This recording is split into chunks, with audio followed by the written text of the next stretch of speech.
Today we'd like to look at some of the different grips that you use and why you use them. For convenience sakes, on my grip, I've actually put a line so you can see where the different edges of the racket might be, as well as numbers across the top, 1, 2, and 3, so you can refer to the grips by the number. The first grip we like to address is called the Eastern Forehand grip. And it's probably the most common used grip because it's the most secure in my hand. And the reason it's secure is because the palm of my hand and the strings face the same direction. So in fact, if you find the grip, you can put your hand on the strings, slide it down the racket, and find that you'll come up with your knuckle, your first knuckle, on this flat side of the racket, or bevel 3. Now for convenience sakes, I've also marked my hand, because it's not only important where the knuckle goes, but also where the heel of the hand goes. So that line should be totally on bevel 3.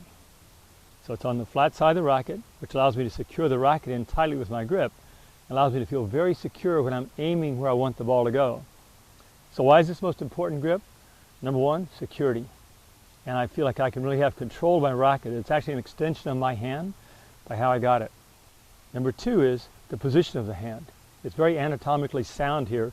Feels really secure in my hand. It's used mostly on your forehand ground stroke. And it's an Eastern forehand grip. We use it a lot in teaching the beginners how to aim the racket face. But it's one of the many grips you may use in competition as you adjust your grip based on the height of the ball or the purpose of the shot you're trying to hit. Eastern forehand on bevel 3 on the flat side of the racket, so the first knuckle and the heel of the hand are located on the side.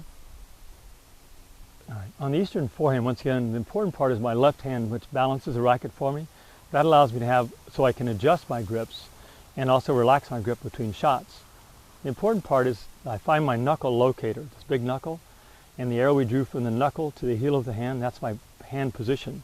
I'm going to use bevel 3, which is the side bevel of the racket, to place my hand. I can also find by putting my palm of my right hand against the strings, sliding it directly down the racket, so my grip is located on bevel 3. Notice again, my hand is extended in what we call a pistol grip. My first finger is extended out to kind of balance the racket.